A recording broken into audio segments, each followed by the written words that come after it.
Ok, gravando.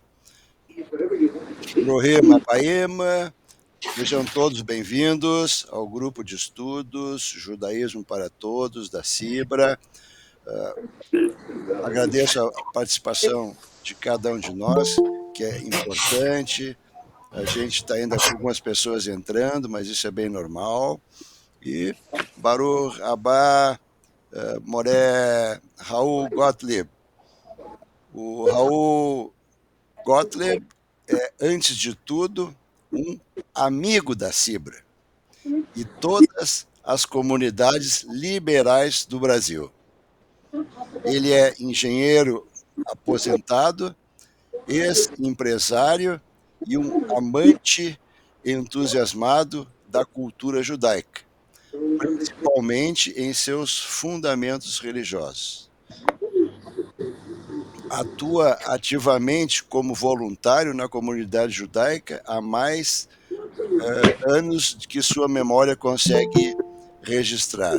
Tá? Na verdade, o Raul é o maior voluntário de todos os judeus do mundo, eu acho que é a gente tem esse conhecimento. E neste momento ele é diretor da revista Devarim. E a revista Devarim a gente sabe que essa não tem como negar que é a melhor revista judaica do Brasil de longe, né? Conselheiro da ARI, Associação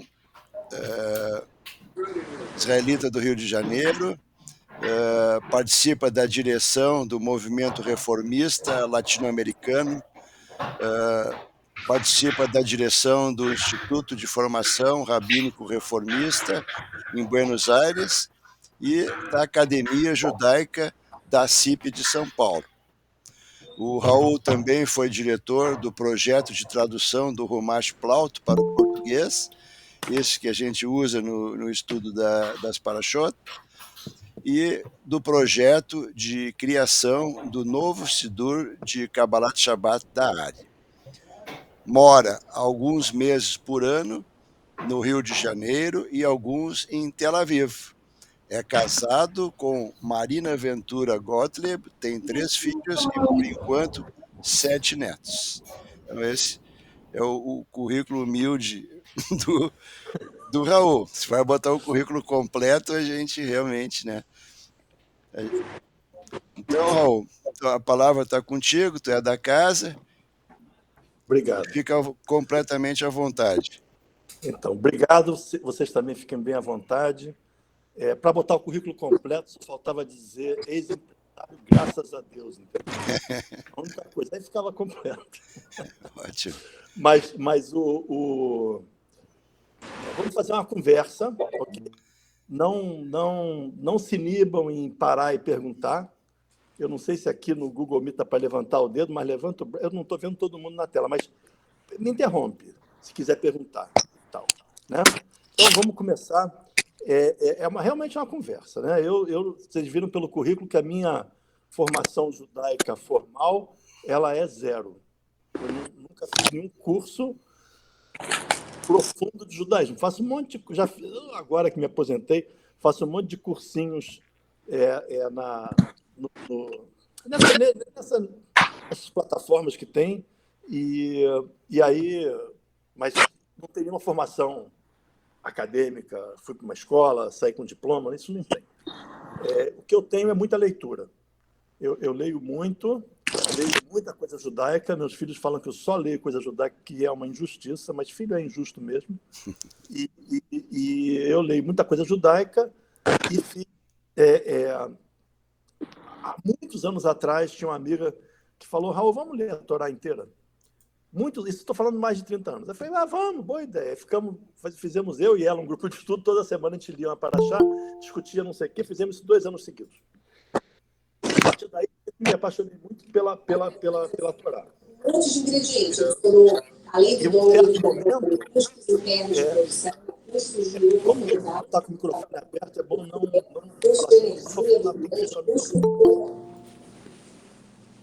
Então, eu, há uns anos atrás, achei essa falta muito grande. da gente ter Tem muitos microfones abertos. É melhor... Desculpe interromper. Feche os microfones, por favor. Fechar o microfone, quando quiser falar, abre e fala, tá? Mas se não fica fechado. Estou desligando todos aqui que estão abertos. Tá.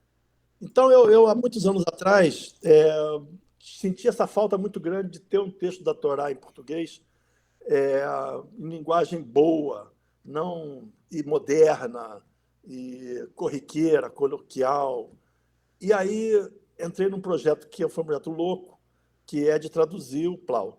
Não foi eu que traduzi, a gente contratou um tradutor, isso que foi feito pelo movimento reformista latino-americano, contratamos um tradutor e tal, mas eu e a Karen Zingerevich, nós somos 2 parceiros nisso, nós fizemos milhares de revisões, releituras, eu não sei quantas, mas muitas, um projeto de 7, 8 anos. E nesse projeto, então, eu li muito Torá. E eu comecei a ver coisas que eu nunca tinha visto. E nessa brincadeira, eu fiz um monte de conjecturas e cheguei a algumas conclusões e tal. O que eu quero falar hoje é sobre uma conjectura minha, tá certo? Que é algo que eu não estou falando que alguma autoridade já falou isso. É o que eu, Raul, penso sobre essa questão dos milagres dentro de como o judaísmo trata milagre. Pensa em milagre. Mas eu queria primeiro definir o que é milagre para mim, porque todas as palavras têm várias interpretações para cada pessoa, mas eu quero então definir, quando eu estou falando de milagre, é exclusivamente um acontecimento antinatural, certo? Milagre não é eu pensar na Ieda, certo? E naquele mesmo dia, que é uma amiga minha, eu saio na rua, encontro a Ieda, falo, isso é um milagre, pensei em você ontem. Isso não é um milagre, porque isso não é um acontecimento antinatural. Nós 2 habitamos o planeta Terra e podemos nos encontrar. Milagre é uma coisa que contraria as leis da natureza, tá certo? Para mim é isso. Então, como o judaísmo trata milagre, tá certo? E é mais ou menos não. É sobre isso que a gente vai falar, né? Eu, das minhas conjecturas, vou ter que já partilhando minha tela, mas já vou falando também antes. Nas minhas conjecturas, Peraí, a share window, isso. Peraí, que eu não... Vocês estão vendo o quê? Vocês estão vendo eu, Ainda né? Não. Clique no apresentar agora, aquele retângulozinho bem no meio. Fiz besteira aqui. Como é que eu volto atrás nisso agora? Peraí. Ai, como é que eu volto atrás? Depende do que tu fez. Fiz o que eu treinei antes e não fiz o que tinha que fazer. Né? Bom, isso não tem problema, a gente recupera. Gente. Carlos, tu está com o microfone desligado. Carlos. Eu? Carlos. Ok, gente, obrigado. Eu fiz aqui allow share window. Tá dando, não era... Mas é isso? Não. Depois tem que colocar assim, allow share window é só... Eu acho que tu tem que colocar primeiro no apresentar, agora. Não, pois é, mas aí... que besteira, meu Deus. Agora vai dar certo. Peraí.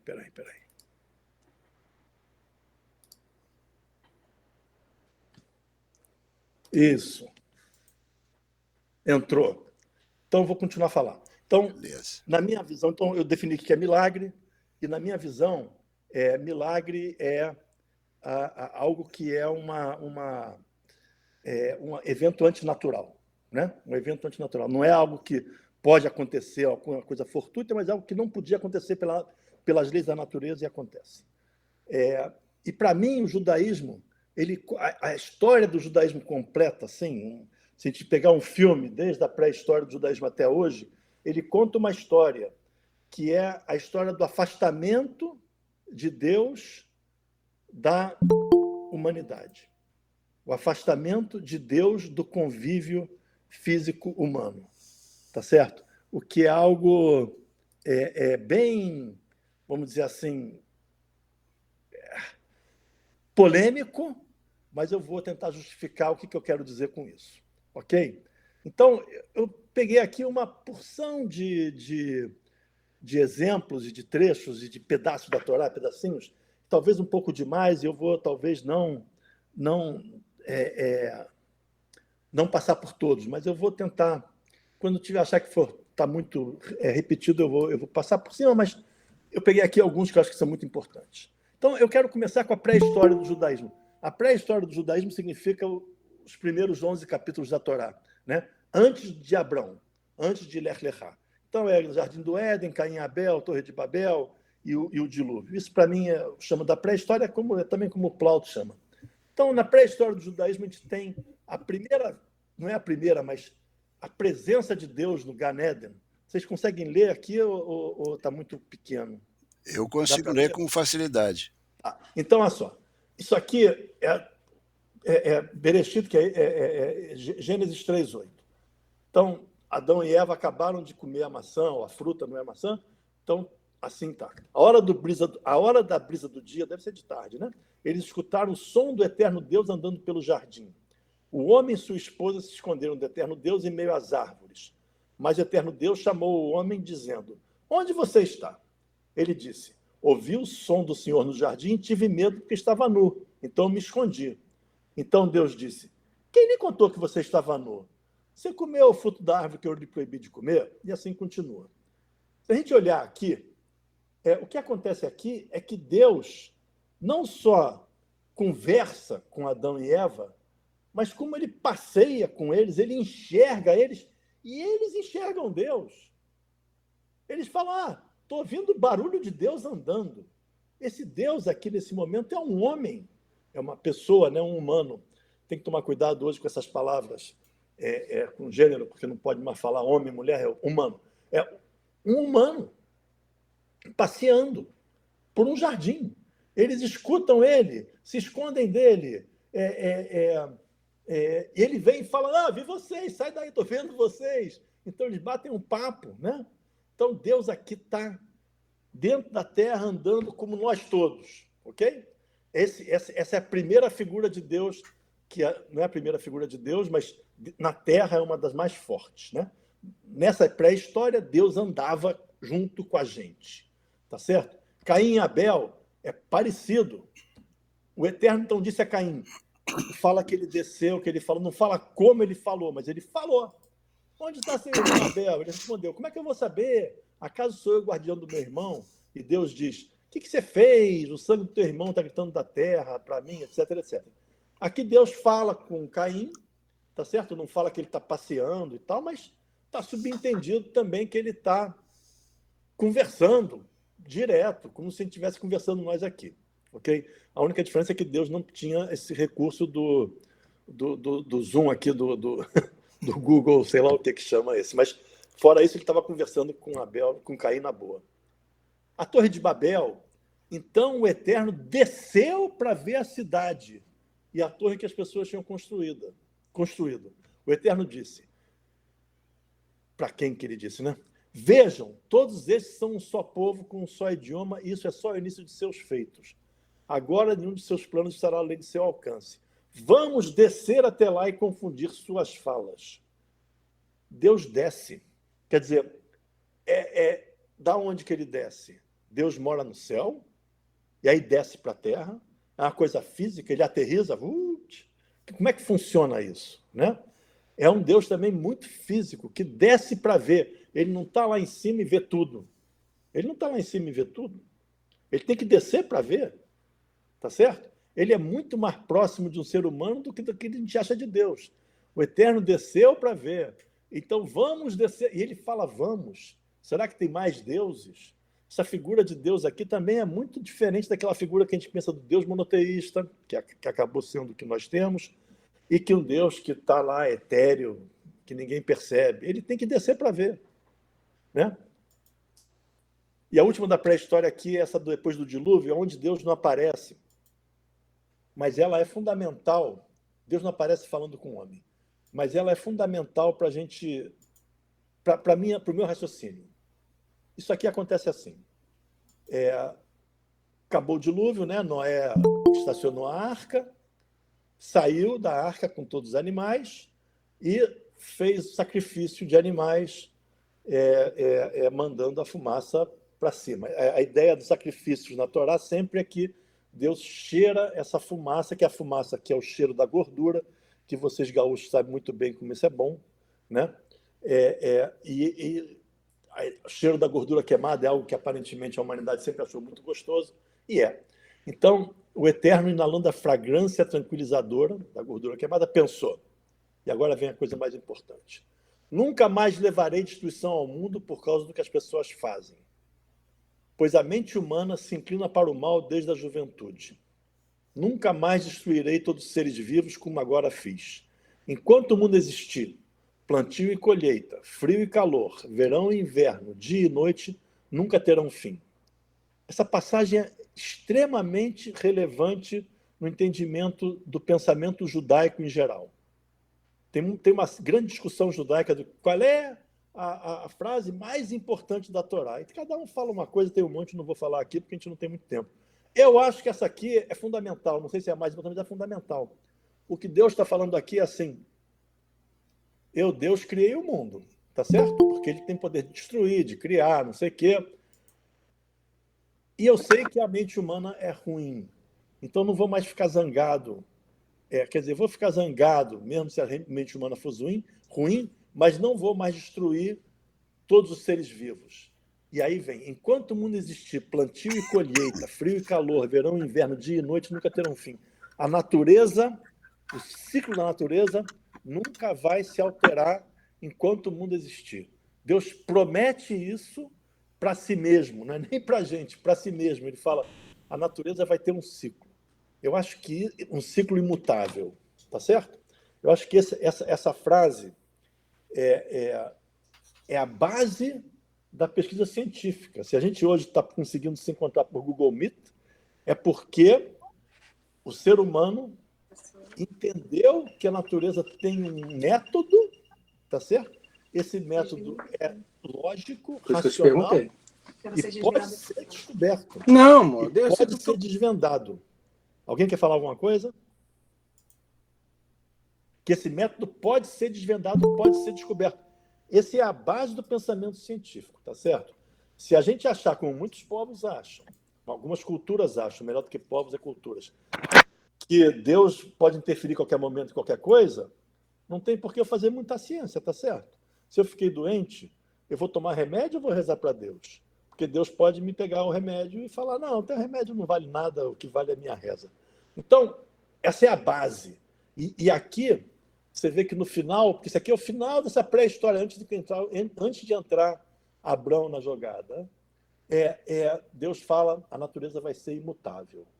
Ok? E depois a gente vai ver que não é bem o que acontece, porque nós temos uma série de eventos depois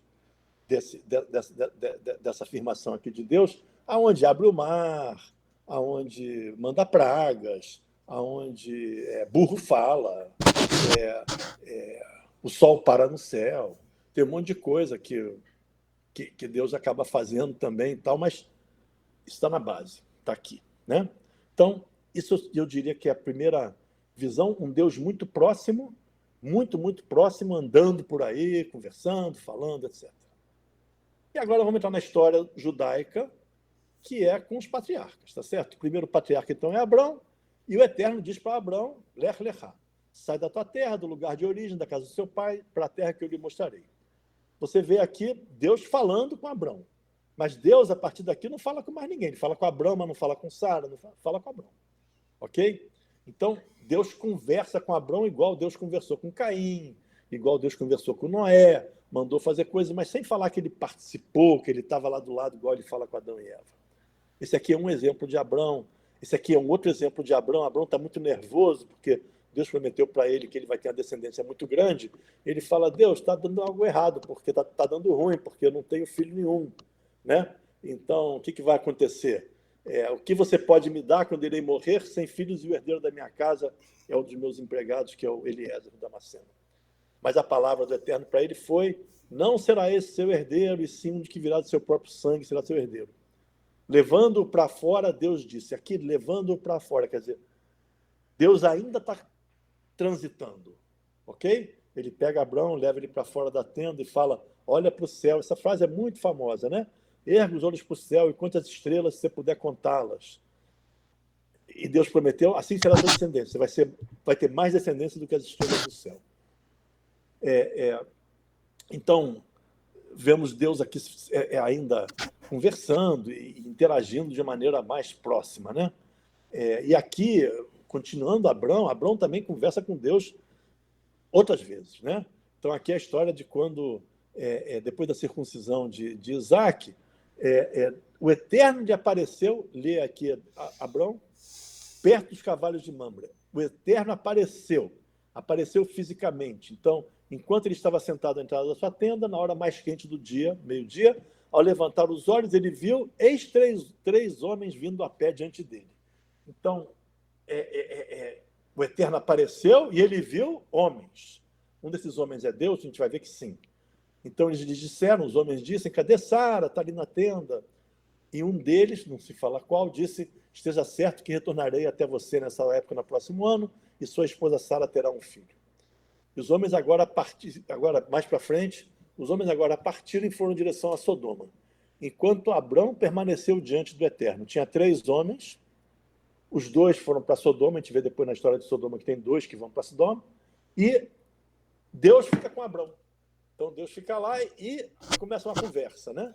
Entre Abrão e Deus. Abrão se aproximou de Deus e fala, você vai mesmo destruir o inocente? Toda aquela história de quantos justos tem que ter numa cidade para destruir, não sei o quê, uma história muito bonita. De novo, Deus está lá ao lado de Abrão conversando. Deus está lá conversando com ele. Ele fica para trás, ele chama, vem cá, Abrão, vamos conversar. Tá certo? E Abrão tem que chegar perto para conversar, ele não pode falar, não pode só pensar, né? É uma coisa assim, igual nós aqui. Não adianta ficar falando muito longe que não dá para ouvir.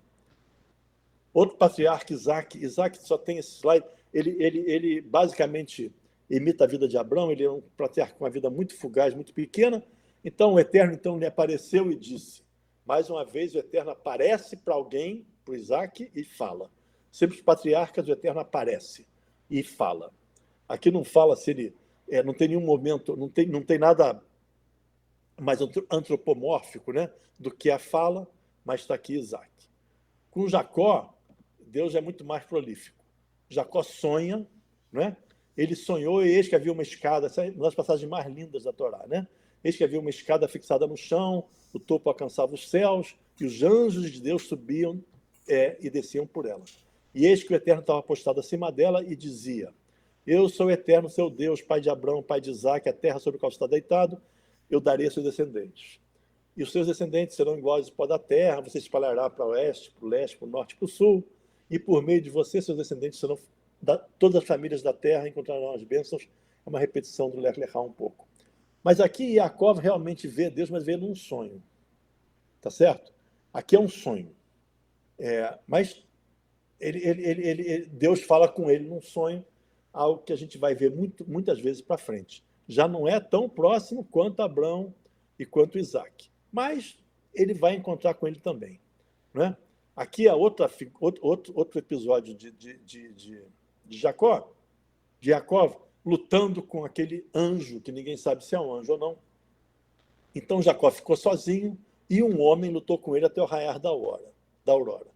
Quando o homem viu que não poderia vencê-lo, ele atingiu na articulação do quadril de Jacó, de modo que a articulação foi deslocada enquanto o homem lutava com ele. Então ele lutou com alguém, ele não sabe quem foi, é um homem. Não é? Mas, quando acaba essa luta, né, você vê que isso aqui vai até o 26. Lá no 31, por isso Jacó chamou esse lugar de Peniel, né, que é Panim de Deus, a face de Deus. Pois eu vi Deus face a face e ainda assim minha vida foi poupada. Aqui introduz uma coisa interessante, quer dizer, a Torá não fala que é Deus, mas Jacó acha que é. Porque Jacó acha que esse homem que lutou com ele é Deus e que ele viu face a face e a vida foi poupada. Que é um conceito que vai aparecer lá para frente. Se você vê Deus, você vai morrer, não sei o quê. E Jacó fala, poxa, eu vi Deus e continuei vivo. Né? Mas aqui, então, já temos um Deus um pouquinho mais fugaz, mas ainda assim bem presente. Tá certo? E aqui, quando Deus troca o nome de Jacó para Israel, que ele já troca lá, mas aqui ele repete. Então, Deus apareceu outra vez a Jacó e o abençoou, e Deus disse a ele, Jacó é seu nome, mas você não mais chamará Jacó, pois Israel agora é seu nome. Então, Deus chamou-lhe de Israel, e aí Deus fala que quem é ele, etc., etc., como fala com todos os patriarcas. A gente vê aqui, nos 3 patriarcas, Abraão muito mais próximo, né, do que Isaac e do que Jacó. Mas, mesmo assim, nunca, nem Isaac nem Jacó fala, não, ele levou ele para fora, pegou ele pela mão, ele não sei o quê. Mas Jacó realmente pensa que Deus que foi que lutou com ele, não está dito que foi, e no resto ele fala, Deus fala com os patriarcas. Mas já estamos assim mais afastados, um pouquinho, não demais, mas afastados do que Adão e Eva. Okay? Que Adão e Eva escutaram o cara andando, Deus andando, não pode chamar Deus de o cara, né? Viram Deus andando no jardim, se escondendo atrás da árvore. Escutaram Deus andando. Agora, Moisés, esse tem um contato muito grande com Deus. Depois dos patriarcas, Moisés realmente, José e Yosef, que é o próximo, e os filhos de Jacó, não têm contato com Deus nenhum. Eles aludem, falam muito sobre Deus, mas eles não falam Deus me mandou, Deus fez, Deus não sei o quê. Agora, Moisés não. Moisés é realmente parceirão de Deus em muita coisa. A primeira aparição de Deus para Moisés está aqui, né? Na sarça ardente, que é uma das coisas mais lindas da Torá. Também, né? Uma delas. Eu tenho várias, então. Um anjo do Eterno lhe apareceu numa chama ardente de um arbusto. Ele olhou e havia um arbusto em chamas, o arbusto não se consumia. Todo mundo conhece essa história, não é? Todo mundo conhece essa história. Eu vou fazer aqui uma provocação fora da minha palestra. O que é um arbusto que não se consome, mas que não é um milagre, que não é algo fora da natureza? Quem pode me dar um exemplo de um momento onde algo pega fogo e não se consome, mas não tem, a natureza não foi modificada? Um pavio. O pavio ele acaba se consumindo, vai. No final ele vai não enquanto tiver azeite. Mas quando acabar, acabou. Ele está se consumindo lá. Você tem petróleo embaixo. Mas ele vai se consumindo, ele está se queimando. Então não tem como não se queimar. Vou dizer a minha ideia sobre isso, tá? Que é uma coisa que um dia falei, caramba, quando você tira uma fotografia, se o tempo parar, se eu tirar uma foto de uma fogueira, está pegando fogo, estou vendo fogo, mas não se consome. Então, talvez aqui é uma parada no tempo, né? Essa visão de que Moisés está no arbusto, o arbusto não se consome, é um momento que acontece na vida de Moisés que ele está fora do tempo e fora do espaço, porque em hebraico, olam, que é mundo, tem uma conotação de tempo e espaço, né? Adolam é para sempre, leolam é para sempre, e tem... não, leolam é nunca e adolam é sempre, tem essas duas coisas. Então, é uma parada no tempo e no espaço. Mas, enfim, mas Moisés continua falando, preciso me virar para ver essa visão maravilhosa, porque o arbusto não se consome. Se ele tivesse me ligado, eu teria falado para ele, mas ele não me ligou. Quando o Eterno viu que ele havia se virado para olhar, então Deus está lá olhando. Deus o chamou e falou, Moisés, Moisés, ele respondeu, estou aqui. E Deus disse, não se aproxime, etc, etc, etc. Conversa. Então, aqui tem Deus que realmente está no meio do arbusto e chama. É um Deus que se aparece. Para Moisés, Deus aparece mesmo várias vezes, mais do que Abrão, mas vamos ver como é que acaba isso. E aí, as 10 pragas. Então, o Eterno disse a Moisés, o faraó é inflexível, não sei o quê. Então, não vou ler isso tudo, porque fica muito pesado. Mas vocês conhecem também essa história, mas nas 10 pragas, todo o trato com o faraó, Moisés está sempre falando com Deus. Deus está falando, faz isso, faz aquilo, faz isso, faz aquilo. Não fala que Deus pegou Moisés pela mão e levou ele para o faraó. Mas está falando com ele. Está falando o tempo todo. Na travessia do mar, né? Então o Eterno disse a Moisés, por que você clama para mim? Diga aos israelitas para que avancem. E você ergue o seu cajado, estenda o braço sobre o mar. Então também está falando, né? Também está falando e Moisés está fazendo, está escutando. Nos 10 mandamentos, onde Deus aqui realmente aparece para Moisés muito claramente, mas de uma maneira muito interessante, o toque do chifre se tornava mais e mais alto. Enquanto Moisés falava, Deus lhe respondia em trovoada. O Eterno desceu sobre o monte Sinai, no topo da montanha. O Eterno chamou Moisés para o topo da montanha, Moisés subiu. Aqui eu faço um desafio para vocês, como diversão um dia. Se você um dia quiser ler um texto muito esquisito, é esse capítulo 19 aqui de Êxodo, de Shemot. Porque o número de vezes que Moisés sobe e desce da montanha, e ele sobe na montanha, no verso seguinte ele está embaixo, é um texto muito confuso, que talvez queira mostrar que estava todo mundo muito confuso naquele momento, né? Então, aqui, o Eterno disse, desce, retorna junto com Arão, mas não deixa... Então, Deus falou todas essas palavras dizendo e as pessoas escutaram. As pessoas escutaram. Então, Deus fala e as pessoas escutam. Mas, por enquanto, Deus também não vê, as pessoas não veem Deus, né? Ainda depois dos 10 mandamentos, estão no deserto, e a coluna... E quando Moisés entrava na tenda, a coluna de nuvem descia e parava na entrada da tenda, enquanto Deus falava com Moisés. Então, Deus entrava na tenda para falar com Moisés. Quando o povo via a coluna de nuvem parada na entrada da tenda, todo o povo se levantava e se curvava à entrada de cada tenda. E o Eterno falava com Moisés face a face, como uma pessoa fala com a outra.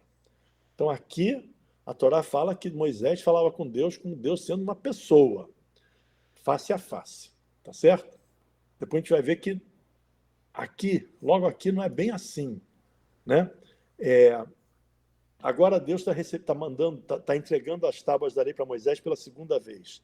Depois que ele quebrou as primeiras, está na segunda vez. E esse também é um trecho fundamental na Torá. Então, Moisés fala, deixe-me ver sua presença. E Deus respondeu, farei com que toda a minha bondade passe diante de você e proclamarei diante de você o nome do Eterno.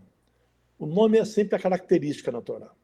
E o favor que concederei e a compaixão que demonstrarei. Quer dizer, eu vou te mostrar que eu sou bom, tenho compaixão e tudo mais. E continuou. Mas você não poderá ver minha face, pois um ser humano não pode ver minha face e viver. A gente viu um pouquinho antes, isso aqui é capítulo 33, a gente viu no 9 que ele falava face a face. E aqui no 9, 18, no 33, 18, 19, 20, né? Ele fala, nenhum ser humano pode ver minha face e viver. Então ali, quando falava que ele falava como se estivesse face a face, é como se estivesse, mas não estava.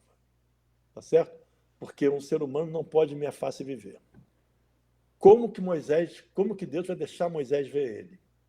O Eterno disse, veja, há um lugar perto de mim. Então, vem aqui pertinho. Não eu me movo, você se move. Coloque-se sobre o rochedo. E assim que minha presença passar, eu porei você, Moisés, numa fenda do rochedo e o cobrirei com minha mão até que eu tenha passado. Então, eu vou passar na tua frente, vou cobrir para você não ver, e então retirarei minha mão. Você verá minhas costas, mas minha face não será vista. E essa frase, você verá minhas costas e minha face não será vista, é fundamental também. Isso quer dizer o seguinte, na minha interpretação. Nós, Moisés e vocês e eu, podemos ver o efeito da passagem de Deus no mundo, mas não a passagem dele real. Certo? Mas não a face dele, não antecipar nada. Mas eu posso ver que ele tem um efeito, que ele deixa a marca. Tá certo? Mas não posso antecipar nada, não posso dirigir ele, não posso ver como é que ele é, não posso nada disso. Essa frase é fundamental, acho que teologicamente. Você pode ver minhas costas, mas não minha frente. Você vai ver o efeito depois que eu passei, mas não antes. Não o que está acontecendo na minha passagem. E aqui a gente está vendo um Deus cada vez mais afastado, né? Enquanto, de novo, Deus lá com Adão e Eva estava lá conversando, aqui Deus faz todo um teatro para não aparecer. Tá certo? Então, está se afastando, Deus está chegando longe. A gente viu com Abraão que ele conversa e tal, mas já não é igual a Adão e Eva. A gente viu aqui que Deus também fala muito com Moisés face a face, mas não é exatamente uma conversa igual que ele teve com Abraão. E aqui o último não é o último versículo da Torá, mas Oi? Não é o último versículo da Torá, mas é quase o último. Nunca mais se ergueu em Israel um profeta como Moisés, a quem o Eterno escolheu face a face. Então, esse último verso da Torá é brabo, tá certo? Porque ele fala nunca mais se ergueu, quer dizer, é futuro e passado, né?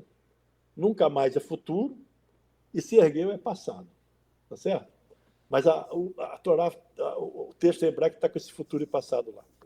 Então ele fala, a Torá bota uma régua, fala assim, galera, vocês que acham que Deus vai aparecer, não vai mais, não vai mais. Moisés, Abraão, Isaac, Jacó, Adão, foram um caso isolado. Nunca mais foram casos isolados. Nunca mais vai ter um profeta como Moisés, a quem o Eterno escolheu face a face. Não vai ter mais isso, certo? É uma coisa que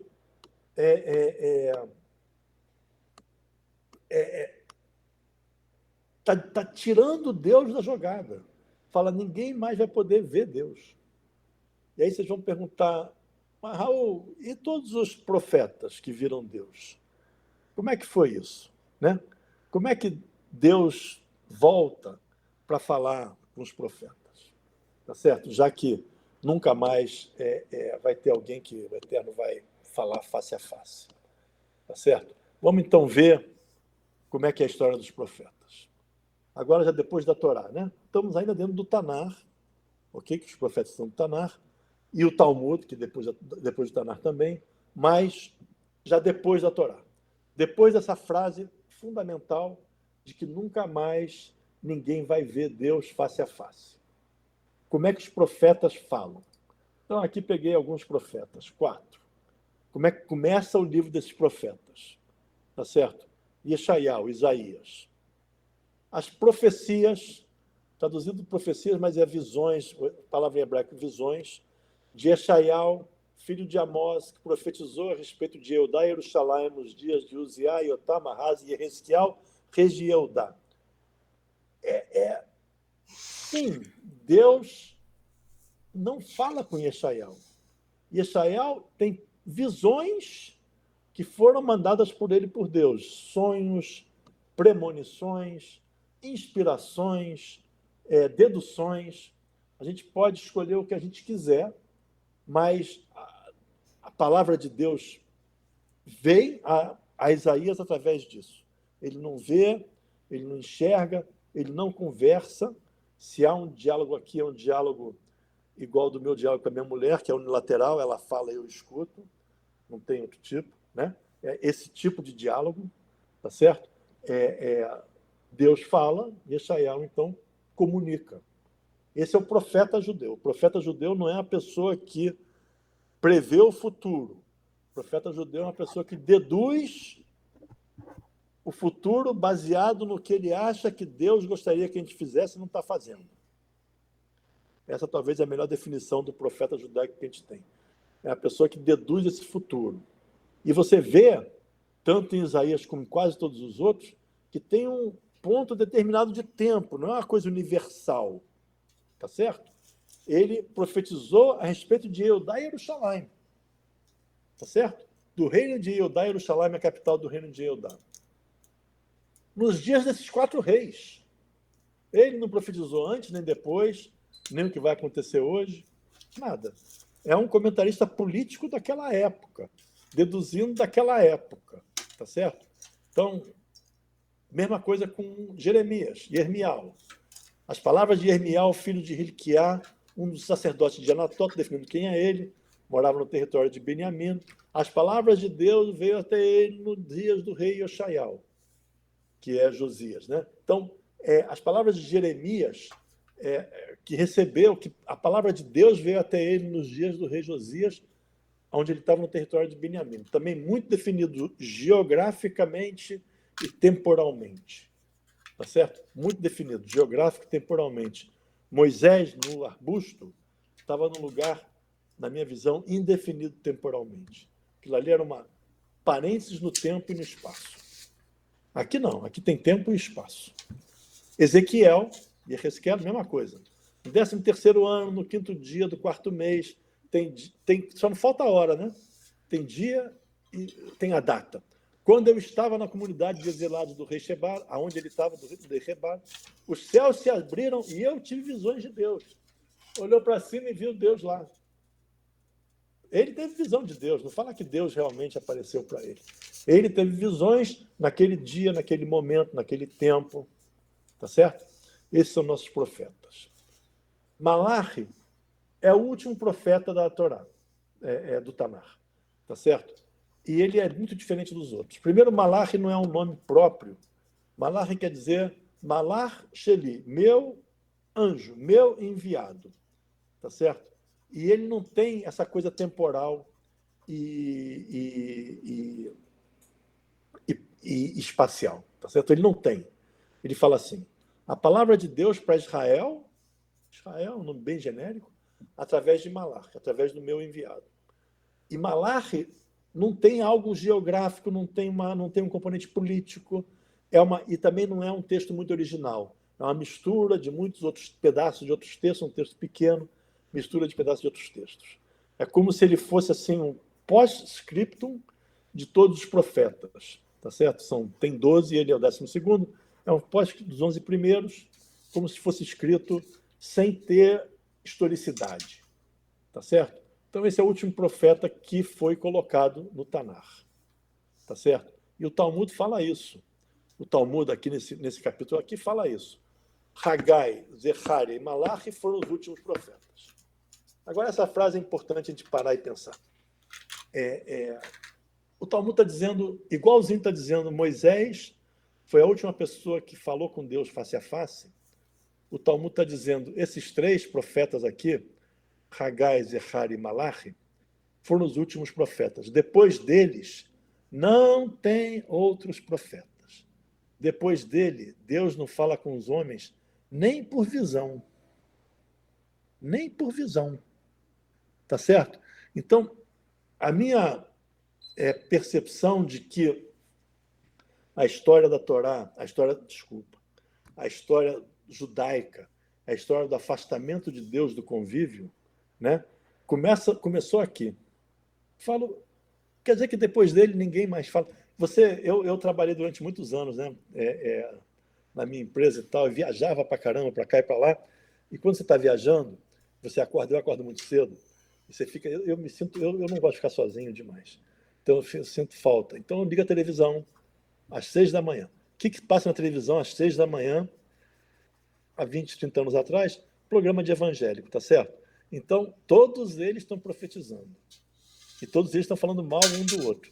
Aquele fulano ali é um falso profeta. O cara do canal 12, eu aqui do canal 10 sou profeta certo. O do canal 12 é um falso profeta.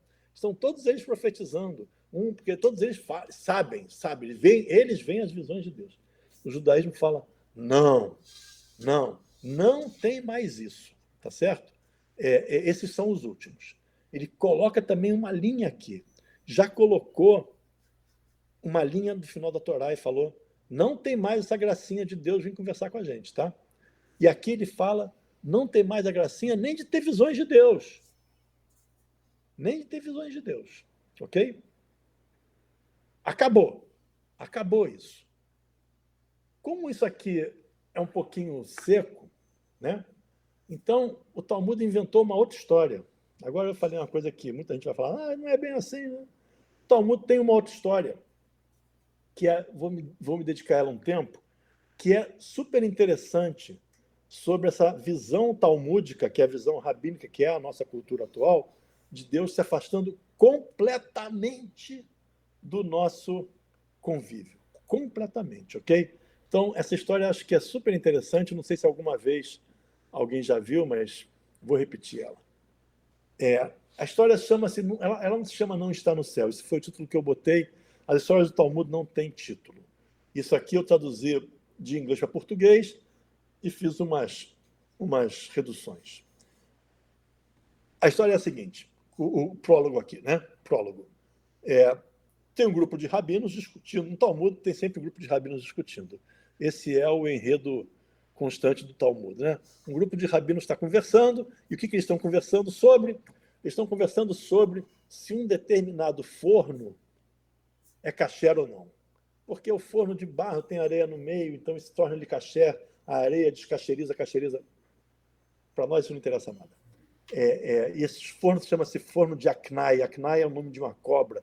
Eles falam por que é de Aknai, porque a discussão foi tão circular e convulta, assim, eu não sei se existe essa palavra, mas tão contorcida quanto uma cobra. Então, eles estavam discutindo esse assunto, todo contorcido. Tá certo? Naquele dia, eles, os rabinos, discutiam o assunto. Rabi Eliezer, um dos rabinos, apresentou todos os argumentos a favor da sua opinião.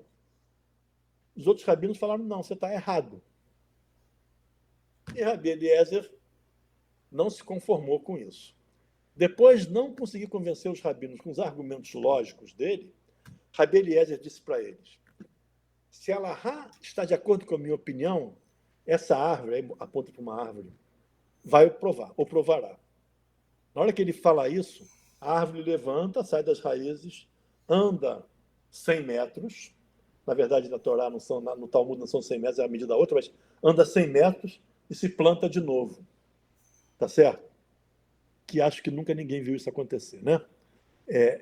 E alguns dizem que é 400 metros. Tem gente que fala que foi até milagre, foi até mais importante que esse. E alguns dizem que 400 metros. E os rabinos disseram para ele, legal, gostei da tua mágica, mas isso não prova Allahá. Você não deduz Allahá a partir de um milagre, a partir de algo antinatural. Não deduz Allahá a partir de algo antinatural. E aí Rabi Eliezer fica zangado e fala assim, vou dizer de novo. Rabi Eliezer então disse a eles, se Allahá estiver de acordo com a minha opinião, a corrente desse riacho vai provar. Então tinha uma árvore, tinha um riacho, e o riacho corre para baixo. Na hora que ele fala isso, o riacho começa a correr para cima. Já viu isso? Então, a água do riacho, quer dizer, a água começou a subir, né? Morro acima. A água começou a fluir na direção oposta. E os rabinos falaram, bacana, mas não convenceu. Não se deduz prova lárgica de um riacho. Rabi Eliezer tentou para a terceira vez. E ele fala, se a Allahá está de acordo com a minha opinião, as paredes da sala do estudo vão provar. Então, eles estão numa sala, estavam nessa sala, podiam ver o riacho e o coisa, mas estão numa sala e as paredes começam a cair. Rabi Yoshua, que é um deles, fala com as paredes, né? Ele fala com as paredes e diz, paredes, por que você se envolve na disputa? Você não tem nada a ver com isso, é a questão de Allahá, não é de maneira nenhuma para vocês ficarem escutando esse negócio, vocês são paredes. Então, as paredes pararam de cair. E, por deferência, a Rabi Yoshua. Mas nunca mais se endireitaram em deferência a Rabi Eliezer. Então, até hoje, a casa de estudo está toda torta, né? Isso é igual às nossas sinagogas, que a gente não faz manutenção, fica tudo torto. A gente fala, é por causa disso. Mas também é muito engraçado isso, né? O Rabi Eliezer está falando, estou com a razão, as paredes mostram, não está. E aí, bom, agora vem a prova definitiva final. Então, o Rabi Eliezer fala assim, bom, se Allahá tiver de acordo com a minha opinião, o céu o provará. E nessa hora, nesse momento, uma voz divina emergiu do céu. Deus falou. Nesse momento, Deus falou. Por que vocês estão discordando do Rabi Eliezer? Já que Allahá está de acordo com a sua opinião em tudo que ele falar, aonde ele for. Como assim vocês estão discordando? Aí fala, caramba, veio uma voz do céu. Aí Rabi Yoshua ficou em pé e falou para o céu, está escrito na Torá, não está no céu, Loba Shamayim I, que está aqui nessa citação aqui, em Dvarim, Deuteronômio 30:12, que, aliás, é a citação que eu boto no começo do Plauto, tem essa passagem do Loba Shamayim I, que é muito interessante, que fala, a Torá não está no céu para que você mande alguém para lá para procurar ela. Não está além do mar para que você tenha que mandar alguém viajar para procurar ela. A Torá está perto de você, do teu coração, etc. É a frase que a gente escolheu para botar no começo do Plauto. Então, o Rabi Eliezer fala, não está no céu. A Torá não está no céu. A prova não está no céu. Quem está no céu? Deus. Mas ele não prova mais nada. Olha que rabino é esse que fala isso. Tá certo? Não é. A prova não está no céu. Tá certo? E a Guemará, que é um pedaço, quer dizer, é um segundo pedaço do Talmud, fala qual é a relevância da frase não está no céu nesse contexto, que é o que eu acabei de falar. Então, Rabi Irmial fala, como a Torá já foi dada no Monte Sinai, já recebemos a Torá, ela é nossa, não consideramos a voz divina, como está escrito na Torá, incline-se para a maioria. O que ele está dizendo é, a partir que a Torá foi entregue, Deus é irrelevante na decisão. Tá certo? Isso não está escrito aqui com essas palavras, mas é o que está escrito. Não consideramos a voz divina. Ele pode falar com o que ele quiser, não é ela que vai fazer a nossa decisão. Nossa decisão vai ser de acordo com a maioria. Tá certo? É algo... Como é que isso pode estar no Talmud? É algo absolutamente sacrílego, não é? Assim que, como a maioria dos rabinos discordou da opinião de Rabi Eliezer, a Allahá não segue sua opinião. E ponto. E não me interessa aqui o riacho da árvore das águas de Deus. O Eliezer tem que provar, tem que convencer a nós de que está certo isso que ele está falando. Está certo? Galera, aqui Deus afastou total, não? Cadê Deus aqui? Deu a Torá e se mandou. Ok?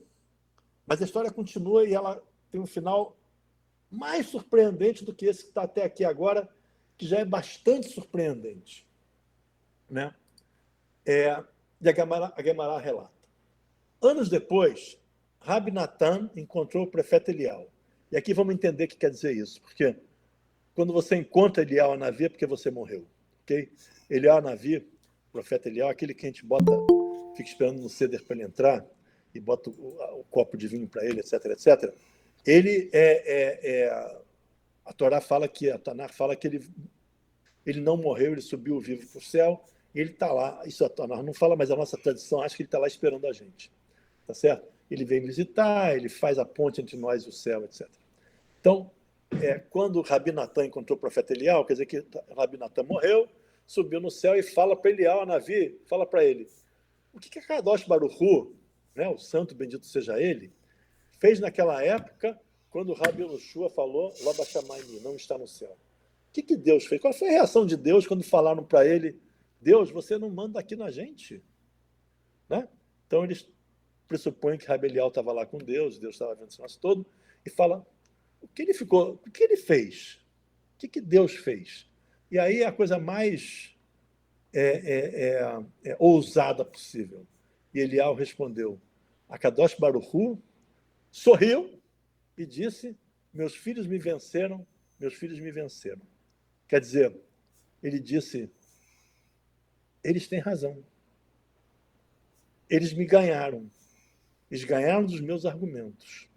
Tá certo? E é isso que vale. Não é? Quer dizer, o Talmud aqui fala não só de que Deus não tem participação na decisão, nos nossos acontecimentos, no que a gente faz, nós temos que ir através da maioria, mas que Deus acha isso a nossa vitória, uma vitória para Ele, tá certo? Que nós ganhamos dele nisso, porque é isso que Ele queria que a gente fizesse, ok? É isso que Ele queria que a gente fizesse. Então, eu acho que isso aqui é o Talmud falando daquilo que eu falei no começo. A história, a história do judaísmo é a história do afastamento de Deus. Nós vamos entender como é esse afastamento e deixa a Torá na nossa mão. Tá certo? Deixa as decisões para nós.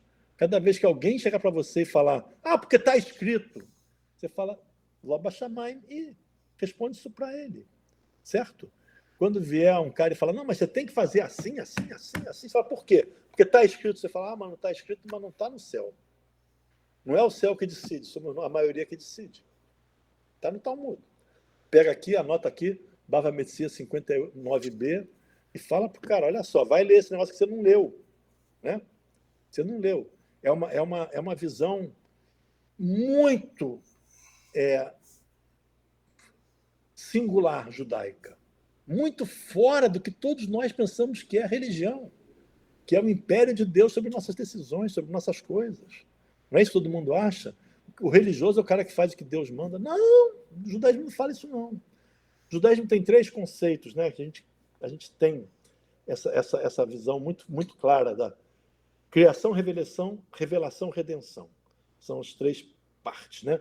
Deus criou o mundo, que é mais ou menos a nossa crença. Deus criou o mundo, Deus revelou a Torá para o mundo, Deus revelou a lei para o mundo, e Deus vai redimir o mundo. O mundo pegou essa lei, estragou ela, seguiu algumas coisas, não seguiu um monte, faz besteira para cá, faz besteira para lá, mas no final a história tem um caminho, tá certo? Tem um caminho que no final vai dar tudo certo e então vai ter a redenção, Deus vai redimir, tá certo? Essa é a visão judaica: criação, revelação, redenção. A gente cerca o Shema com 3 brachotas, as 2 primeiras são de criação e revelação, a terceira de redenção. E tá tudo, a nossa liturgia fala isso muito claro, nossa filosofia fala isso muito claro e tal. Agora, por isso que está aqui, a minha visão é que sim, criação sim, acho que Deus criou o mundo, revelação sim, Deus deu a Torá para o mundo, isso não tem a menor dúvida, e a redenção sim, mas sem que Deus interfira. Sem que Deus interfira. A redenção tem que vir de acordo com as nossas ações, não com a ação de Deus. Quando as pessoas estão achando que o Messias vai chegar, ele vai chegar de acordo com como a gente se comportar. Ele não vai baixar do céu. Vai ter uma época messiânica que vai chegar, né? Essa é a visão judaica nossa, na minha visão, onde Deus não interfere no mundo com milagres. Já estamos acabando aqui, vamos abrir para a gente conversar sobre a história do milagre. Só quero, antes de acabar, mostrar mais 2 coisinhas. Essa ideia aqui é uma ideia interessante para a gente pensar e conversar. Mas eu quero mostrar uma coisa interessante aqui, olha só. Um bônus. Como é que é feita a citação bíblica no Talmud? Como é que o Talmud cita a Torá? Tá certo? Aquela história de você vai decidir a favor da maioria.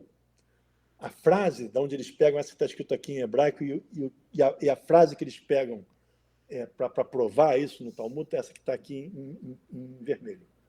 Então, não se alinhe ao poderoso para fazer o mal, não dê testemunho perverso numa disputa de modo a pervertê-la em favor da maioria. Quer dizer, o que aqui a Torá está falando é a questão de juízo, né? Não siga a vontade do poderoso só porque o poderoso é poderoso, não dê testemunho perverso numa disputa só para ficar em favor da maioria, tá certo? Se a maioria fala uma coisa e você acha outra, fala o que você acha, ok? Então eles pegam esse em favor da maioria, harei labim leatot, e falam, é para seguir a maioria. E aqui ele fala justamente, cuidado com a maioria, tá certo? Então, é muito engraçado as citações do Talmud, eles cortam um pedacinho, costura aqui, costura ali, para provar que está tudo na Torá. Mais ou menos assim, mas nem bem assim, né? Agora, para terminar totalmente, eu acabei de fazer essa apresentação para vocês, hoje é quarta, acho que foi na segunda, e aí saí, não sei o quê, estou voltando de carro para casa e cruzei com esse carro aqui, ó. Isso aqui é perto da minha casa, tá vendo? Um carro, Elohim é o nome da empresa, manutenção e reparos. Olhei e falei, gente, Elohim é Deus, né? Manutenção e reparos. Quer dizer, esse cara aqui acha que Deus faz manutenção e reparos, né? A gente acha que não. A gente acha que nós é que temos que fazer manutenção e reparos. Mas não sei, eu não parei o carro, você vê que eu tirei andando essa foto. Não parei de perguntar para o cara, vem cá, você acha que você é Deus? Não perguntei nada. Mas eu achei isso muito engraçado, porque foi uma coincidência, eu estava com isso na cabeça. Que eu tinha acabado de fazer essa apresentação.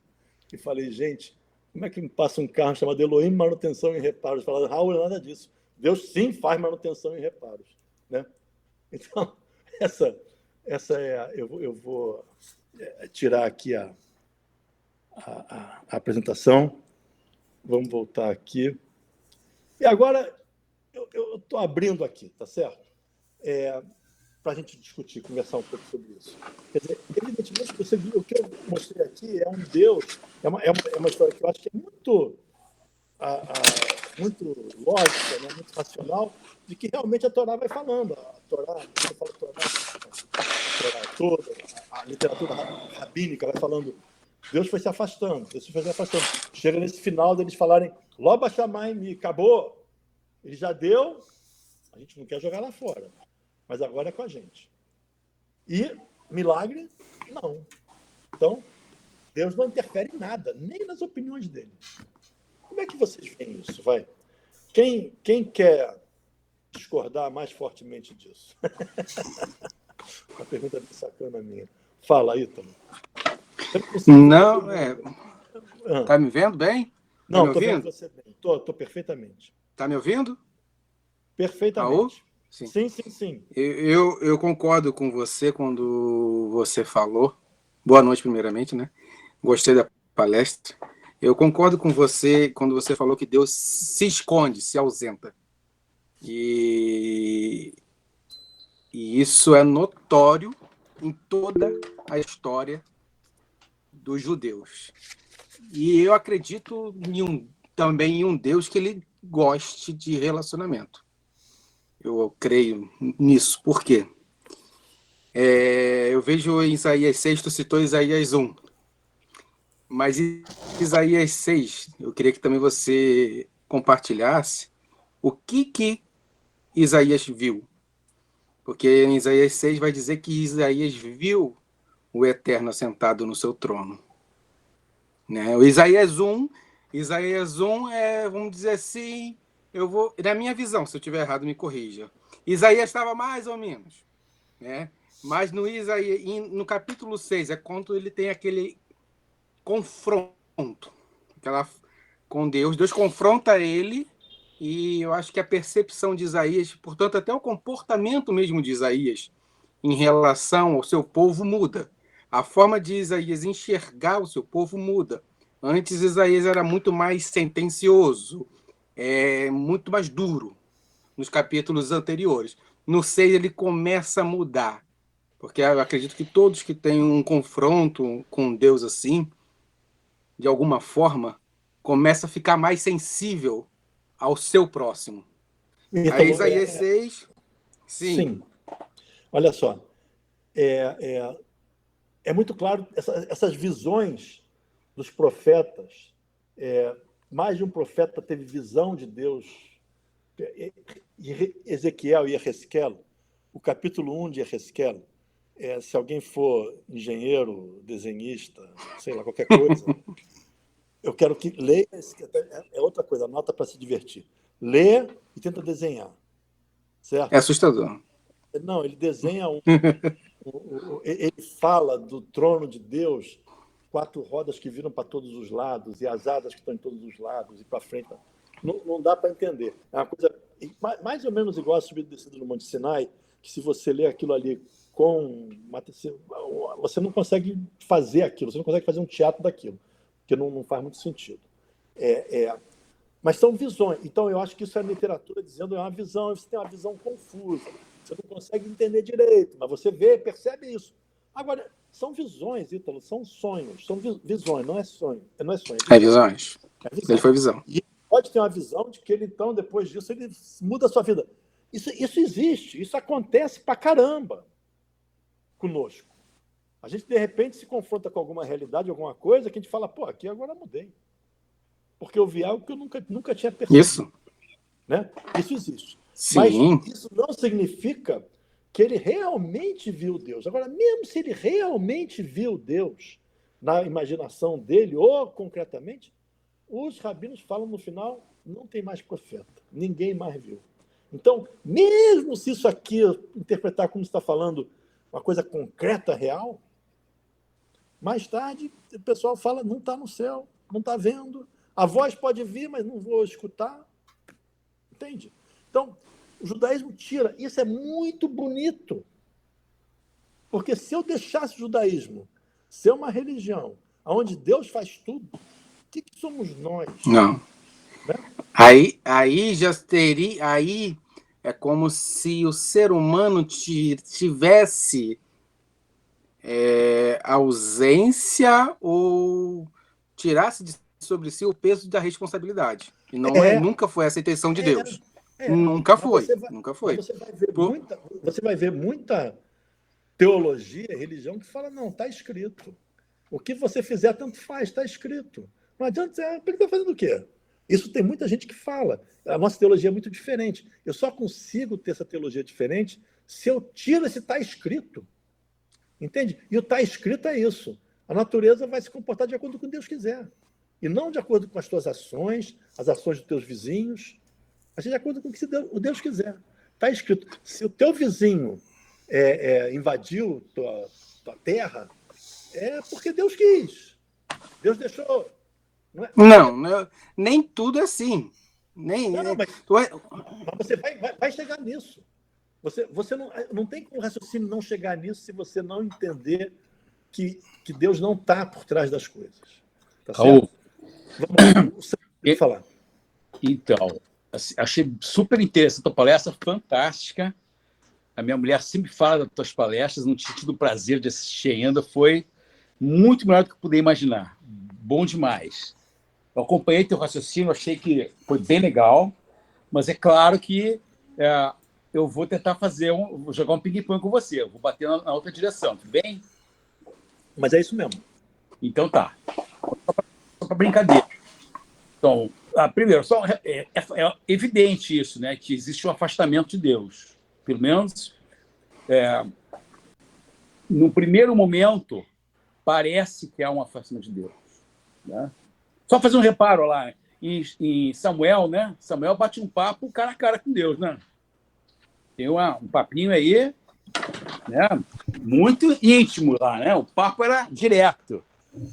Também tem. Mas, nunca mais se levantou também, né? Não é? Mas isso é depois de Moisés, né? Depois de Moisés, mas é antes dos profetas. Depois dos profetas. Mas assim, por outro lado, você vê que o aniversário do povo judeu é em Pêssar, né? Pouco antes a gente tem Purim, né? E a gente lê a Megilat Esther, né? E na Megilat Esther, porque assim, a conclusão desse afastamento de Deus do ser humano, que é uma coisa evidente, eu concordo com você, é que, nós não temos mais que contar com milagres, né? E o misticismo judaico não está com nada, né? O misticismo é uma maneira de fazer com que Deus interceda no meu favor no meu dia a dia. E contar com milagres hoje em dia é maluquice, porque não adianta, a Terra foi dada para a gente resolver os problemas aqui.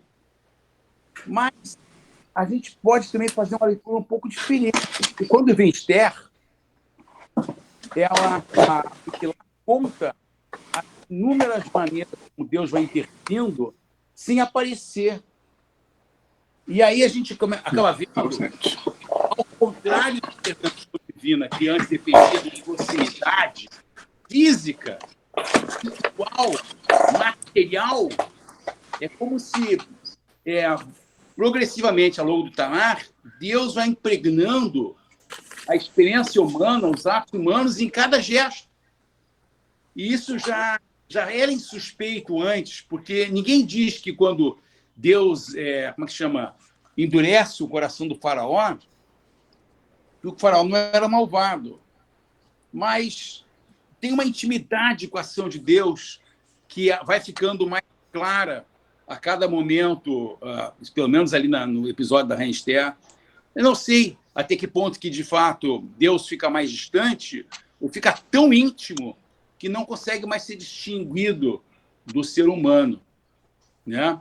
E aí isso permite que a gente recupere a ideia de que sim, né, existe sim uma ação divina cotidiana que vai para muito além daquilo que a gente possa imaginar. Um outro que é Deus e eu que sou um, né? Então, não sei bem. E aí isso recupera a visão do misticismo, a visão do milagre cotidiano, né? Mas olha só, por exemplo, cada agradecimento que a gente faz, cada oração. Mas isso que você está falando Eu assino embaixo. Eu gosto essa posição é a minha posição. Eu acho que ela está muito ligada naquela coisa que eu falei não que eu falei, mas que eu mostrei da Torá, de Moisés recebendo as segundas tábuas da lei, quando Deus fala, você só vai ver minhas costas. Você vê o efeito. E você, sim, vê o efeito de Deus nos humanos. Sim, isso sem a menor dúvida, ok? Porque se a gente agora pegar a Torá e tentar ler ela como uma coisa política, misticismo, ok, tá bom? Mas vamos ver ela como uma ciência política. A Torá inventa o que se chama de Constituição hoje. Leis que você não pode mexer, que são leis imutáveis. Tá certo? Esse tipo de conceito, essa entrega, né? Esse conceito que é entregue, ele norteia a nossa vida, a vida do mundo, do planeta hoje, todo. Ok? Todo. É um efeito da presença de Deus. Tá certo? Porque não tinha esse conceito antes dos judeus inventarem ele. E se a gente quiser, perceberem ele através do Monte Sinai, etc, etc, etc. Não tinha. Então, que a gente vê a presença de Deus nos nossos atos, em alguns deles, mas isso é muito claro. Nós somos tremendamente influenciados por ele. Não estou falando que, então, Deus se afastou e agora o mundo não tem mais Deus. Não é isso que eu falo. Eu falo não tem mais milagre. Coisa antinatural. Por isso que eu falei no começo. Não tem coisa antinatural. Se você tem uma índole ruim, não sei o quê, de repente não é que Deus baixou em você e fez você agora ter a índole muito boa. Isso não. Isso não. Tá certo? Você fez alguma coisa para isso. Tá certo? Pode ter se inspirado em Deus para isso. Você pode ter começado a seguir, etc, etc, etc. Mas não é que Deus entrou porque ele resolveu entrar. Ele não resolve mais entrar, não. Ele está fora. Então, isso que você fala, acho que é fundamental. Os milagres, sim, existem no sentido de que são os humanos que estão agindo. Mas não existem com Deus interferindo. Então, nisso, eu acho que a gente pode chegar numa discussão, que foi uma discussão que já passou um tempo, mas tem muito, na questão da Shoah, tá certo? Do Holocausto, da Shoah. Eu não gosto da palavra Holocausto, acho que ela é horrível, falsa, horrível, mas eu chamo de Shoah. Então, que é o massacre dos judeus na Segunda Guerra. A questão da Shoah, muita gente escreveu: onde estava Deus? Onde estava Deus? Onde estava Deus? Na visão não judaica de que Deus é um ser bondoso que não vai deixar acontecer o mal na humanidade. O judeu não consegue acreditar nisso. E a Shoah é só não, né? A Shoah é um ponto alto nessa curva. Mas muita coisa de ruim aconteceu antes. Tá certo? E Deus não estava antes. Então, e tanto que a resposta a isso onde estava Deus na Shoah onde estava você na Shoah. Tá certo? Porque é o homem que está, e não é Deus. Então, essa é a nossa jogada. Então, toda essa construção do Tanar e do Talmud, de tirar Deus desse convívio, certo? Leva para essa valorização do livre-arbítrio. E que sim, tem que ser inspirado por Deus, porque senão, não. Tá certo? Senão, não temos nem que falar nada, senão não tem judaísmo. Tá certo? Sem Deus não tem judaísmo. Só um pessoal muito esquisito, que agora não sei se muita gente acha isso, vamos fazer um judaísmo humanista. Uma vez me pediram para escrever um texto para um movimento juvenil sobre Shabat do ponto de vista humanista. Eu falo, você quer falar do ponto de vista religioso? Não, humanista. Eu falo, olha só, amigo, a religião é humanista. Você não tem como a religião deixar de ser humanista. Tá certo? E eles, evidentemente, não entenderam de jeito nenhum, mas eu acho que a criança você tem certas fases de vida, e fiz o texto assim mesmo, muito bonitinho, sem falar Deus, mas falando tudo que eu queria falar. Mas porque parece, se eu não escrever Deus, então... Não. A Torá é humanista do começo ao fim, ela é feita por homem. Quando alguém falou aqui, sim, o Ítalo falou, Deus, o relacionamento, etc. Sim. Deus quer relacionamento entre nós. Entre nós. Ele vai mediar esse relacionamento entre nós. Tá certo? Mas o relacionamento entre nós Está na Torá escrito também. Eu vou habitar entre vocês, nos seus relacionamentos. Ele vai estar entre nossos relacionamentos. Você pode ter um relacionamento com alguém onde Deus está e pode ter um relacionamento com alguém onde Deus não está. Tá certo? Depende.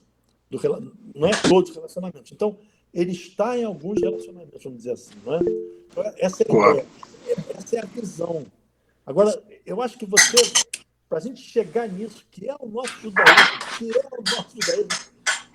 religioso, reformista, também ortodoxo, porque muita gente pensa nisso muito claramente, mas humanista, tá certo?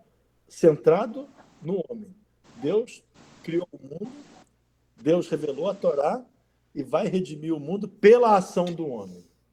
Não vai redimir o mundo por um milagre dele.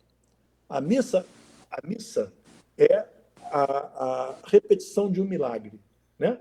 O vinho, a hóstia, não sei o quê, baseia muito no milagre. A gente não baseia nada no milagre, tá certo? Sander pediu para falar de novo, depois o Vitor. Raul, sim, eu também estava escutando a história, especialmente o final, quando você cita a discussão em que Deus interfere e não tem voz. Tá no Talmud. É pior que isso, Sander. Ele tem voz e o pessoal fala, tua voz não conta. É igual você botar o dedo na Assembleia e falar, eu acho isso, falar, você não pagou mensalidade. Pois é. E aí você disse que era do Talmud, eu achei que era um capítulo da Reforma. Não, cara, isso aqui foi escrito há 2000 anos atrás. Não, sim, eu estou falando assim, que você viu só, né? Entrega nas mãos e nas mentes humanas para decidir o que é Allahá de acordo com a maioria, que é sempre um elemento circunstancial. Imutável. Imutável. Aliás, como deveria ter sido, porque se dizia que como é que chama? A lei oral nunca devia ter sido escrita, né? Para que ela pudesse ser sempre temporal. Isso é interessante, Tabu. Eu tenho essa visão, eu tenho também uma teoria, eu tenho muitas teorias, tá? Minha teoria de que todos esses textos judaicos foram escritos, eles foram, quando você escreve, você congela, né? As ideias são fluidas. Quando você escreve, você congela ela. Depois você pode começar a reescrever de novo, não sei o que lá. Mas sempre em perigos existenciais nossos. A Torá foi fechada, o Tanar foi fechado depois da destruição do primeiro templo, tá certo? A gente tinha muito medo de acabar na Babilônia. A Torá foi fechada lá. O Tanar foi depois do segundo templo. O Shulchan Aruch veio depois da expulsão da Espanha, feito por um sefaradi, que o Yosef Karo sefaradi. Depois da expulsão da Espanha, ele falou, vamos perder, agora que o mundo sefaradi está se espalhando pelo mundo, nós vamos perder essas leis. Vou escrever, vou fazer. O Talmud é um pouquinho antes, o Talmud é a parte fraca do meu raciocínio, porque é um pouquinho antes da invasão islâmica da Babilônia, onde estavam as pessoas, mas já aparentemente aquela sociedade estava se deteriorando. Então, são momentos de fraqueza existencial. Isso também eu reparei vendo na minha empresa. A minha empresa, eu nunca fui muito de fazer regras fechadas. Eu detesto regra fechada. Eu acho que você tem que falar assim, qual é a regra? Atender o cliente bem. Como? Sei lá, cara, não sei o que o cliente vai falar, não sei o que você vai responder, não sei o que ele quer, eu sei que ele tem que ficar feliz no final. Essa é a regra. Se você deixar ele feliz, seguiu a regra, senão não. E aí, quando dá algumas coisas erradas, toda empresa dá, aí tem a galera que fala, temos que fazer uma norma. Isso acontece. Vai em qualquer empresa, as empresas são assim. Agora vou escrever como é que faz, porque entrou um cara na filial de Belo Horizonte, que não teve um treinamento decente, que fez uma besteira, agora vou para todo mundo saber. E eu acho que é a mesma coisa que a gente faz. Né? Quando a gente escreve, a gente está inseguro. A escrita é uma insegurança, mas também tem que escrever, porque senão você perde. Então é uma contradição, né? Ítalo, você queria falar? É que eu acabei não concluindo naquela vez. Eu acredito muito quando a gente fala de um relacionamento com Deus. E com você enfatizou uma coisa que eu também concordo. No meio de vós. Ele iria habitar no meio de vós. É claro que tem um versículo que me chamou muito a atenção quando eu li. Muito, muito. Também Isaías. Isaías, cadê? Eu até anotei aqui, 58, versículo 9. Quando o povo ele desejava seguir as suas próprias regras. Porém, Deus já tinha estabelecido uma regra para o seu povo. Claro que eu concordo contigo que o que você falou da sua visão em relação à tua empresa tem um objetivo. É claro que tem que ter alguma escrita, mas não robotizado, porque cada cliente é um cliente. Você é um ser pensante, o Carlos é um ser pensante, nós, cada um somos diferente um do outro. Mas provavelmente é como um funil, culmina, fecha o cerco e tem alguma coisa em comum. E é por isso que nós estamos aqui, por isso que eu estou aqui aprendendo com vocês também. Então, assim, em Isaías 58, capítulo 58, Deus vem exortando o seu povo e orientando a ele o que ele queria. E o que ele queria? Era que ninguém se vangloriasse em saber mais um do que o outro. Ninguém falasse que era melhor do que o outro. Mas o versículo 9 me chamou muita atenção. Muito, porque também alinha com Jeremias 33:3, né, que é muito conhecido. Clama a mim e responder-te-ei, e também vou te anunciar coisas grandes e firmes que não sabes. E no 58, versículo 9 diz: e clamarás ao Eterno, e ele te responderás. Suplicarás, e ele dirás: eis-me aqui. É o único, eu não achei ainda nenhum momento na Bíblia, na Taná, na Torá, eu nunca vi Deus falar: eis-me aqui. Mas é claro, é como se fosse um contrato. Não pode quebrar as cláusulas. Isso é então, interessante, assim, porque... Assim... Não, fala, desculpa. É a mesma coisa de uma empresa, um exemplo. Você dá total liberdade para o teu gerente, para ele atuar, é claro, total entre aspas, né? Tem que ter uma limitação, tem que ter a sua supervisão, tem coisas que, por exemplo, ele vai comprar uma coisa boba, não precisa ficar te dando satisfação, desde que ele preste contas. Agora, uma coisa, um contrato específico, ele tem que chegar, tem que te dar satisfação. Então, o que eu vejo? Eu vejo Deus, o Eterno, lhe sendo o seguinte: você pode fazer, você tem o seu jeito e você vai errar, mas independente do seu erro, se a sua intenção, como o salmista Davi diz no capítulo 51, versículo 17, que é um coração quebrantado e contrito, ele nunca desprezará. Então, se o coração, independente dos erros, porque o teu gerente vai errar contigo, e um dia vai falar: pô, Raul, eu errei. Como é que a gente vai fazer? Me dá uma visão aqui para reparar o erro. Me corrija, qual é o manual? Então tá o contrato. E o Isaías 58, para mim, esse profeta, para mim, nesse capítulo, ele faz um checkmate, porque vem e vem o final do 58, uma coisa, para mim, absurda. Vê o que você falou. Sim. Você fala assim, os homens estavam fazendo de acordo com o que eles queriam fazer e não de acordo com o que Deus queria fazer, né? Esse é o grande ponto, né? Nós não temos, por ser religiosos, a gente não tem uma verdade relativa. As leis fundamentais são absolutas, ok? O respeito, dignidade, tudo isso é absoluto. Vida, a questão geracional, né? do cuidado aos mais idosos e também aos enfraquecidos, desfavorecidos economicamente, etc. Tudo isso aqui não é para você mexer nisso, porque esse é o nosso conceito político da Torá. Tem leis que são de Deus. Qual é a diferença de Deus para o faraó? Porque o Moisés chega para o faraó e fala: manda o meu povo para que meu povo me sirva em vez de servir a você. Ele não fala em vez de servir a você, mas a palavra, o verbo é o mesmo, né? Me sirva, ok? Em vez de servir a você. Porque o faraó muda a lei. O faraó muda a lei. Deus não vai mudar. Começo de Shemot, começo de Êxodo, começa dizendo isso.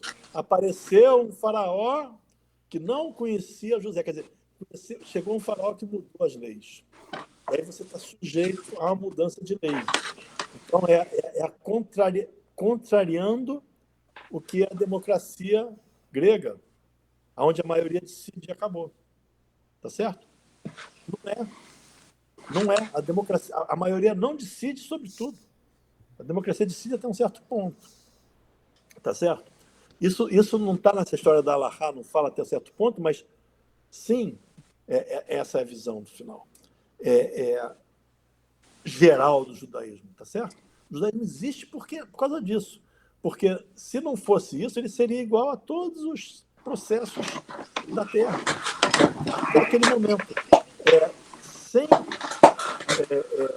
Tanar, o mundo não seria o que ele é hoje. Sem os filósofos gregos, provavelmente seria assim. Certo? A questão de que você decide pelo voto da maioria, tá certo? Você não pode contrariar, ao mesmo tempo, certas leis básicas, apesar do que ele fala não está mais no céu, não sei o quê, mas a gente tem que decidir de acordo com aquelas leis. Bom, gente, era por aí, eu acho que está na hora que me foi. Eu, como falei, eu sou Beck, então são 9h30, 9h28. Queria, então, agradecer muito, acho que foi uma conversa boa, gostei, me diverti muito de preparar. Eu adoro preparar essas coisas, me dá uma... Depois, quando eu saí na rua, eu vi aquele carro, eu falei, gente, Deus mandou, olha só. Ficamos nessa contradição. Maravilhosíssimo, Raul.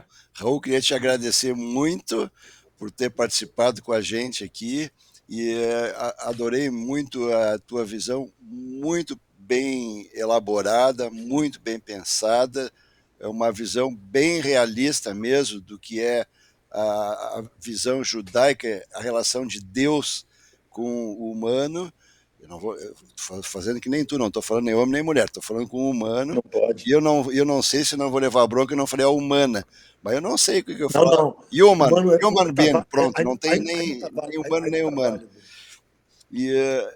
E achei muito bem consistente. E essa é uma palestra que todo mundo vai querer assistir a gravação. E eu espero que tenha gravado legal. Eu acho que tá bem. E a gente tem aí mais uma grande oportunidade de ter o Raul. E o ano que vem a gente quer uma palestra de novo, Raul. O que tu acha? Quantas vezes você convidar, são quantas vezes eu vou fazer. Ah, maravilhosíssimo. Enquanto eu estiver vivo. Isso eu já sabia. Não tem dúvida. Meu, Raul. Então, muitíssimo obrigado, meus parabéns. Agradeço para cada participante. Eu gosto. Eu aprendo muito. Né? Aprendo muito. As ideias em lugar e tal. Valeu.